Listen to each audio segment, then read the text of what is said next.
Thank you for joining us on The Spin Room. I'm your host, Ami Kaufman. Today we are happy to welcome back to the show Israeli Parliament member Hilik of the opposition party, the Zionist Union. Good to see you again, Hilik. Good to see you. It's here to partake in the discussion today are editor and political analyst Nechama Duek and reporter/columnist at Israel Hayom, Akiva Bigman. Thanks, guys. Good to see you again. Thank you. Our three topics of discussion today with Knesset member Bar are the recent escalation in violence between Israelis and Palestinians and the stalled peace process between the two. We'll then move on to domestic politics and the poor showing of the Zionist Union in recent polls. And time willing, we'll end our discussion with the trouble the Prime Minister's son has gotten into. Okay, our first topic is security. Last night, the Israeli army destroyed a tunnel which passed under the Kerem Shalom border crossing to Gaza and extended into both Israeli and Egyptian territory. The tunnel was designed to smuggle weapons and militants for attacks and is the fourth tunnel destroyed by the IDF in recent months. Sir, why hasn't Israel succeeded in deterring Hamas from building tunnels? First, Israel is succeeding. They're still building. They are. They haven't succeeded. I can tell you as a member of the Defense Committee at the Knesset that Israel have maybe the best technology in finding these tunnels and, of course, in destroying them. Nothing is perfect, and we cannot allocate everything. However, it's very disturbing. I'm saying it as an Israeli citizen, and definitely I think how those citizens from the south are thinking, and it's disturbing. Is the government responding correctly to this and to the rocket fire that we've been seeing over the past almost 2 months now? I'm not sure. I think that even the last time that I was here, I told you that exactly as we have the most accurate and sophisticated missiles, we should have an accurate and sophisticated diplomacy, and I'm not sure that we're doing that in front of Gaza. So I would like to see the Israeli government react both in weapon and also in policy. And I think that in the policy side, we're very weak. Akiva, on the policy side, are we weak? Well, there's nothing to be weak at. I mean, Hamas is an enemy. It's a terrorist organization. We can't really negotiate peace terms or any kind of terms with them. We need to strike and strike hard. I think. But what happened to the deterrence? They're still building tunnels. Well, deterrence doesn't mean that your enemy stops hating you and stops trying to destroy you. So they're going to still build tunnels. We'll but it continue means that destroying them. If it means, as far as there's no serious escalation, and they had chances to escalate and they didn't. So we're doing pretty good. We're destroying their tunnels, which is excellent, and we didn't have a major war since 3 years ago. So I mean, we're doing pretty good. Well, I thought deterrence. Go ahead. They have the technology and they have the will, and as long as we don't have a peace process, they will try to build tunnels because they have, as I said, the technology and they have the will in order to build a tunnel into the Israeli territory and to do some damage. Yeah. So I think we need to talk with Hamas. That's with Hamas, directly to Hamas. Directly or indirectly. But we have to talk with them. To talk about peace. Should we talk to Hamas? We have to talk with them. About what? What's the discussion? You talk with Arafat. I want to see if the Knesset member wants to talk to Hamas. I agree in a way with both of you, somewhere in the middle, because I don't agree that we have to talk with Hamas or need to talk with Hamas. Hamas belongs to the kind of enemy that wants to live here instead of us and not next to us. However, we are wrong, Akiva, about not talking, and with this I totally agree with Nechama. We're not talking about with those who want to live here next to us, with the moderate Arab world that have a lot of interest to cooperate with Israel, with Fatah, yes, and Abu Mazen, well, that sir, is in a way one not could a perfect argue, partner, but a partner for peace. On this, we are very weak and we're making a mistake. One could argue that there might not be a partner, especially after the murder of Rabbi Raziel Shevach last week. 35-year-old rabbi was a father of 6 people murdered by Palestinian gunmen who opened fire on his car. Some people, including the defense minister we just saw, Avigdor Lieberman, is saying that the Chavat Gilad outpost, as a response, should be recognized as a legal settlement. Would you agree with that? You know what? The most defeatist attitude I ever heard is the no partner attitude, because they are the enemy. Also Fatah. Right now, they are the enemy. But again, they belong to those who are, at least say that they want to live here next to us. And you know what? We will never find a perfect partner to peace. And I will tell you a secret. Neither Anwar Sadat was a perfect partner, and King Hussein wasn't a perfect partner. In a way, they were much bigger and bitter enemies than the Palestinians. They were the enemies. But then we have a brave leadership, what we don't have now on both sides. Okay, we have to go for another. We have to go for our first break. We'll be right back with Israeli Parliament member Hilik Bar. Stick around.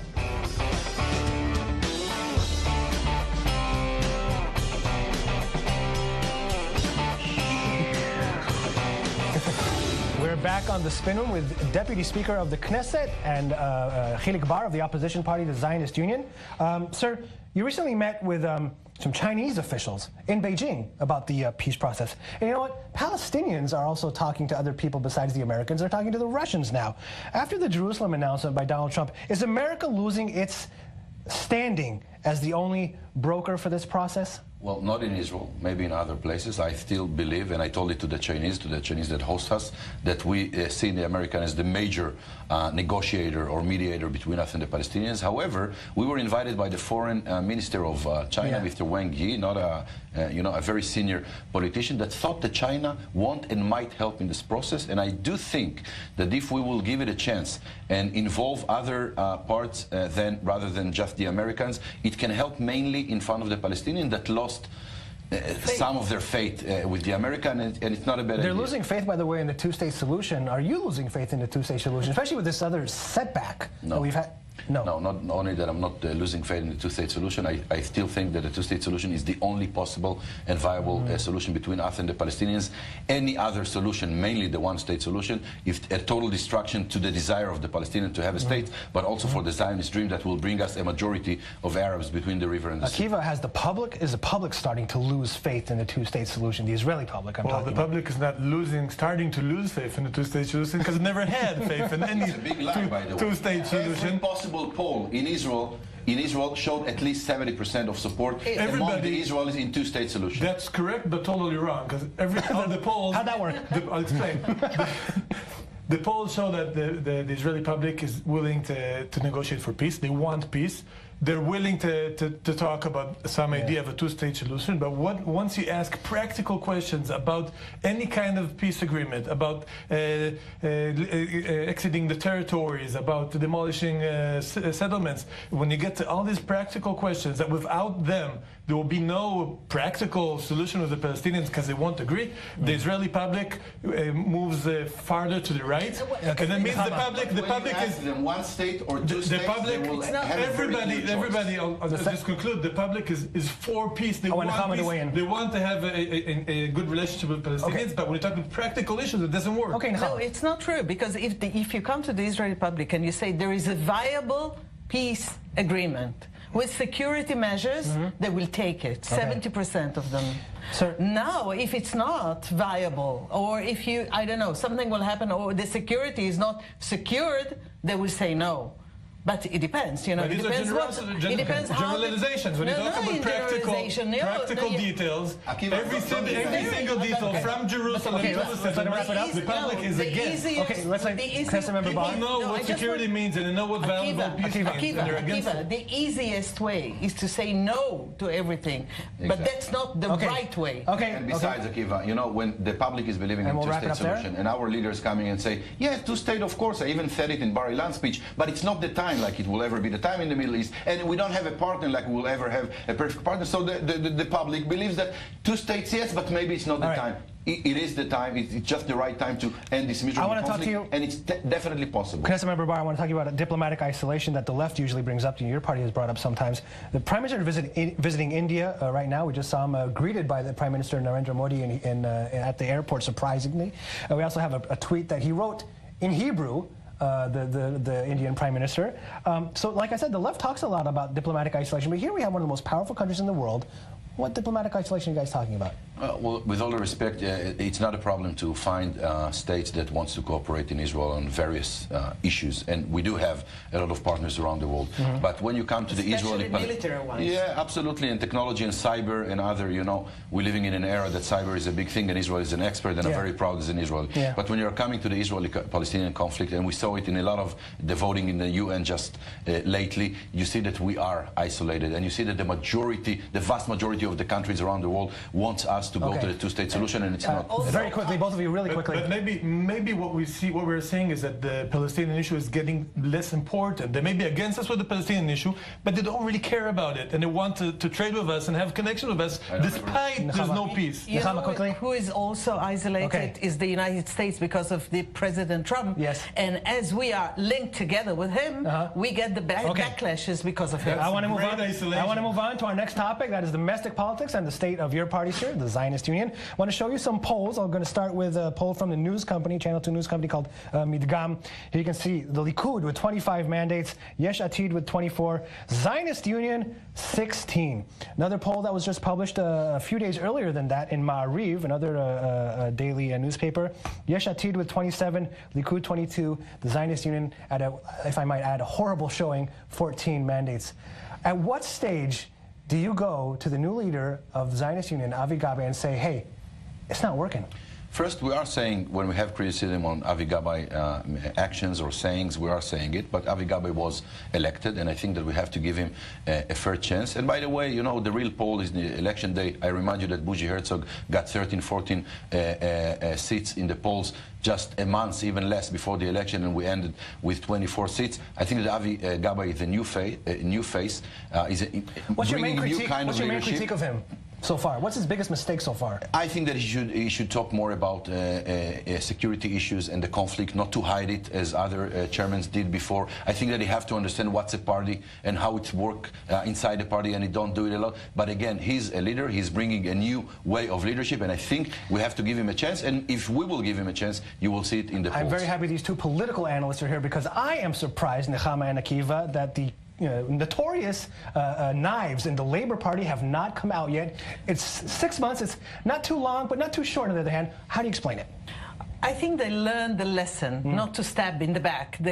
Somebody that they just elected, and they give him a chance, because they know that if they will not, they are dead. So they will give him a chance. But again, I remind you what Shimon Peres used to say about the polls, that you have to smell it but not drink it. So, you know, it's too early. It's too early. There's no election. Okay. So yes, exactly. What do you think? Well, I agree about the polls. The polls obviously mean nothing.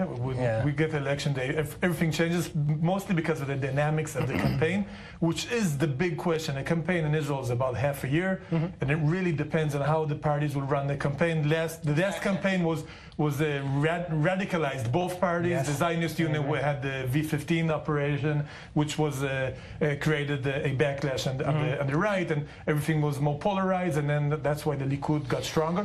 It's the big question is how Lapid will run his campaign and how you guys will react to his campaign, because the main battle will be between you and Lapid. Exactly. At the last campaign, there was a deal between the Zionist Union and Lapid not to attack each other. And I wanted to ask you if you think this was a smart idea. Wait, let him answer. Another thing is Yair Lapid is saying nothing controversial. He's talking about very careful. Very careful with what he says. Not like Avi Gabay that says exactly what he thinks. But would you attack Lapid? I just wanted to would say, you attack Lapid? Well, if we will need to attack Lapid, you know, we have a lot to attack Lapid. And this is not the main question, because Lapid is not the political rival. I think that the political rival of the Labour Party should be Likud, and we should be the alternative to Likud. But he's taking all your, in the polls at least, he's taking all your voters. Right now, and a month ago it was different, okay? But I do think when Nechama talked about the knifing, and we're proud that we're not doing it, I think that Avi Gabay got the biggest credit from the party that no leader got in the last 10 or 15 years. It only makes the life longer. It should continue this way, and I hope to see it in the polls. They learned the lesson. They learned the lesson. Yes. Okay, we have to go for another quick break. We'll be right back with Israeli Parliament member and Deputy Speaker of the Knesset, Hilik Bar. Stick around.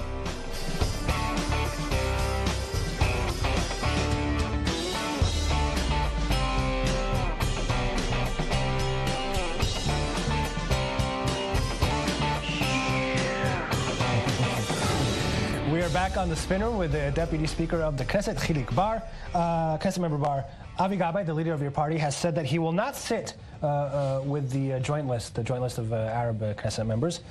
Besides the joint list, who else will the Zionist Union not sit with? For example, maybe on the right. The Jewish Home. The Jewish Home? Jewish Home. I think so. I think that they're very far left and they're very far. By the way, he said it about the United List because he knows that historically, okay, he didn't say that he will not sit with them. He said that they will not be part of the government, and this is not for him to decide, by the way.